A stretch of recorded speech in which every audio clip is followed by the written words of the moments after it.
Hi, Dr. Brian. It's so nice to have you on the show. How are you doing today? Doing great. How about yourself? I'm doing fine, fine, fine. And thank you for being on the show. You see, I truly appreciate it. Thank you so much. And that's going to lead to me saying thank you for being the amazing person that you are. And you see, Dr. Brian, oftentimes I love to thank my guest for two main things. Firstly, I want to thank you for investing in yourself. You see, you are on this platform right now because you invested in yourself. And oftentimes, I love to make reference to the amazing mango tree. You see, Dr. Brian, I was on that particular road some months back, and just by the roadside, there's this tall mango tree. And you see, on that very day, it didn't catch my attention. Why? Because it's got no mangoes on it, and it looks all dry and unattractive. And I just walked past it. But you see, myself and one other person was on that same road just recently. This time around, something changed. And you see, I sat at the mango tree from a distance. It caught my attention pretty good, and I told the person, I said, "You've got to give me a second. I want to have a good look at that tree." Then I moved closer. It wowed me. You know why? Because now it's got a lot of ripe mangoes on it and it looks attractive and beautiful. And you see, I was just smiling all through. The point is the fact that you dedicated your time, energy, and resources to becoming the amazing person that you are today attracted me to you. And that's why you see, I sent you a request to be on the show because getting to read about the things that you're doing, the impact your work is making, and your philosophy and your beliefs and all of that, we've got to benefit from that. So thank you for investing in yourself. I truly appreciate it. And secondly, thank you for saying yes to the invite because if you had said nope, there was nothing I can do about that. So thank you so very much, man. I actually appreciate it. Thank you. Okay, let's get to it. Yeah, I'm quite excited to have you on the show, Dr. Brand, for some reasons. All right, firstly, my interest in knowledge seeking, because I believe before one can move from a terrible situation to that of a beautiful one, I believe it takes the application of knowledge. Not just knowledge, but the application of it. And you see, Dr. Brand, ever since I discovered that light in the Hebrew means knowledge and darkness means ignorance, I've been so keen to knowledge seeking because I do not want to remain in the dark. So that's going to make our conversation today very important to me and even to the listeners. The second reason why I'm excited to have the amazing Dr. Brown on the show is for the sake of the listeners. You see, Doctor, we live in an age where information is as abundant as grains of sand. We've got a lot of information flying out there, how to do this and how to do that. So those folks trust me for quality information.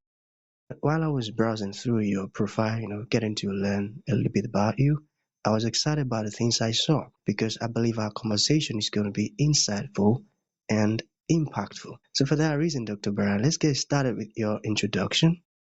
Talk to us about your personal or professional journey. We are just so curious. We want to know how you got here. Then, afterwards, I've gotten some really beautiful questions for you. Okay, Dr. Brown, over to you. All right. Well, thank you for having me on. And I love the fact that you are working on you as well. When we think about personal development and making sure that we can become the best that we possibly can be. I have a prayer that I say every day, and that prayer is, "Dear Lord, give me the wisdom to do the things you put me on this planet for in a way that pleases you and serves others." And so one of the biggest things that I look at throughout that prayer is, and the things that I try to do for people is, how can I help you become the person that you need to be in order to do what you're put on this planet to do? And I can see that this is what you're doing. You're doing a lot of the things that you have been put here for, and you're working with inside your purpose.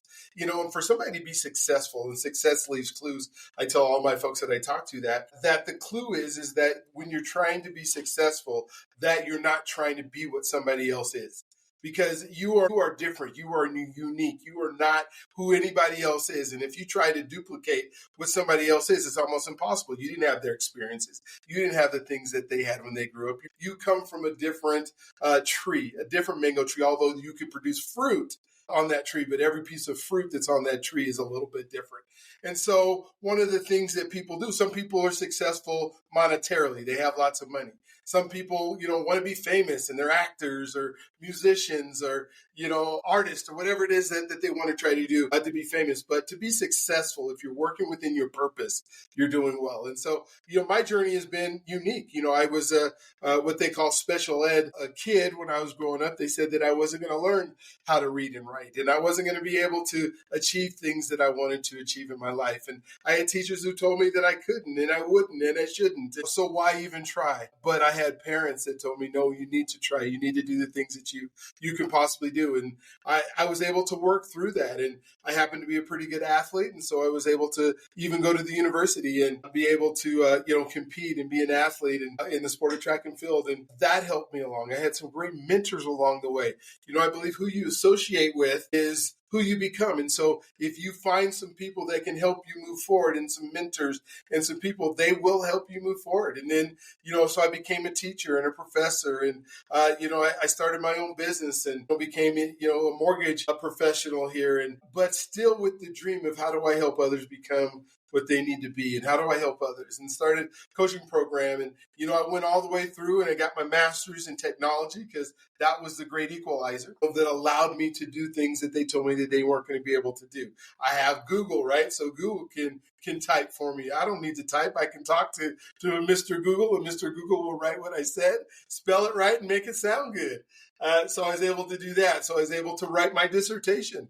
And get my doctorate. And so that was a big milestone for me to be able to do. And, throughout that time, just saying, okay, what else can I do? And, I decided to write a book. I wrote a book that's called There Is No Tiger, which is about overcoming overthinking and controlling anxiety. We spend so much time and we say, well, I'm afraid to speak or I'm afraid to do this. I said, fear is actually something that's real and present. Right? If there's a danger, I call it There Is No Tiger, because if a tiger is going to eat you, then that's fear, that's danger. You got to get out the way, right? And as they did the cave fans. But when we think about things that we do, like public speaking, that's anxiety. That is, I'm scared because I don't know the outcome, and we try to control that outcome in our mind. But you know what? We never try to control the positive outcomes. We always say, "Oh, my mom's not going to love me. My kids aren't going to love me.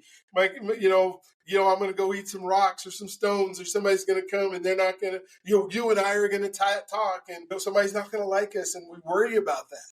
When we can't control those things, and so I had put in the book a whole bunch of different exercises and ways that people could be able to interact with themselves and not worry about the future, because anxiety in the future is something, like I said, that can't be done, that can't be, controlled. All we can do is do our best to put the things in place that will allow us to do it. And so I have 8 children. I have 16 grandkids. I have a wonderful family and life, and a wife that just takes care of me. And so I don't know if life could be any better. But that's my quick version of my story. Amazing. And that sounds really interesting, promising, and inspiring. And one of the things I picked from your story is when you have good parents, it'll be very difficult for you to remain stagnant. Because when others are telling you you can't, they will tell you you can. And I also love your spirit. And I love your motive. You see, when I listen to people talk, one main thing I'm always curious about is what is the motive behind what they're doing? And when you started talking, that was what I was busy looking for. Okay, what is the motive behind what Dr. Brown is doing? And you just said it, to make people become who they were meant to be, to help the planet, to help folks discover who they were meant to be and function properly. And that's amazing. And you see, that's just it, because that's truly the essence of this life, to bring the best out of others that they may do what they were called to do. And I love what you said, the part where you mentioned that it is your daily prayer and you take the prayer. That's amazing. So you mentioned overthinking and you talked about it a bit. I want us to still focus on that aspect. Can you still share some more practical steps or tips to clear one's mind and free oneself from overthinking things? Yeah. It all starts with our mind, right? And what we put into our mind. There was a few years ago, I won a sales contest, probably about 10 years ago, more than that. And it was one of those situations where we were going to the island. So we were going to go to St. Martin. And I was taking my team to St. Martin. We were going to have this amazing, wonderful vacation. And the vacation just started off as things that were going to be able to go and to go right. And, when we start to get into the car, they showed up late. Then we get to the airport late. And the plane, we're almost missing the plane. And we fly in and we land in St. Martin. And the driver who was supposed to pick us up didn't show up, and then we get to the hotel, and the hotel is saying, "Well, we lost your reservation. You're not going to have any place to stay tonight." And I'm getting very angry, and I'm getting very mad, and I'm not relaxed. And this was one of those lessons for my life that spurred on this book, because as I was getting angry because of all this series of things that is happening, that has happened, the hotel clerk comes out from behind because I'm kind of yelling at the person who's at the front desk. And he's like, "Hold up, man, hold up." And then he goes, "What's wrong with you?"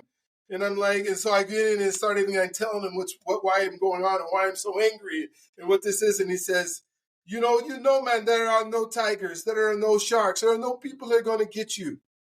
He says, "Well, you can calm down now." He says, "Because on the island, there are no problems, only inconveniences." And right there, I stopped and I'm like, okay, I get it now. I get that the spirit doesn't need to be, I'm angry, because I can't control those things, right? It's an inconvenience, but it's not something. He said, "We're going to be all right." And it ended up being a great trip. But every time I start getting heated and I start getting angry and I start trying to control a future that I can't control, I remember these are inconveniences. These are just things that are part of life. One of the things that I tell people is you got to breathe, right? Because that was one thing that I was doing. There wasn't oxygen going to my brain, right? Because I was breathing shallow. I was yelling. I was screaming. I was upset. Well, when emotions are high, intelligence is low. And intelligence is high, then emotions are low, right? So if I can bring down my emotional state, I can breathe in and take oxygen. And I'm talking about the breath where you breathe in and your belly goes out. Sometimes, here, when I was a PE teacher, I'd ask the kids to take a breath, and they'd take this breath and their belly would go in. Well, that just means that there's no oxygen. But if you get that deep belly breath where your belly goes out and you hold it for a few seconds, that's oxygenating your brain. And then when your brain gets oxygenated, you can actually think and make rational decisions. And then this whole, the whole thing, like I said, that movie that plays in your mind, you don't say, "Well, I think my wife's going to love me too much. My kids are going to come here and they're going to love me and they're going to hug me and they're going to want me. They're my favorite person the whole life." We don't worry about that, right?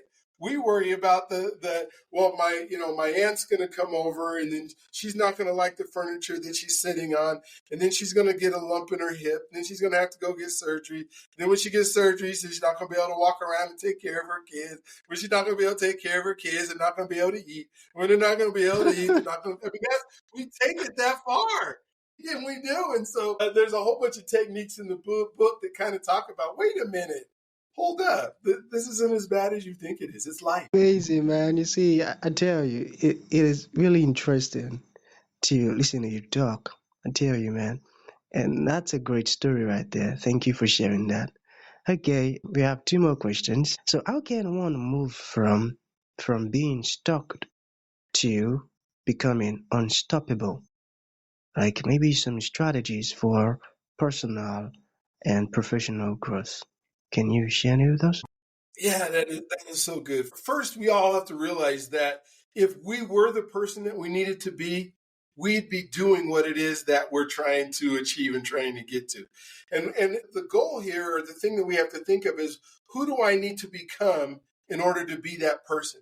And I would say probably the number one thing that you need to do is look at about who you're hanging around with and those associations and those people that can mentor you. How many people are waiting for a mentor to show up at their house?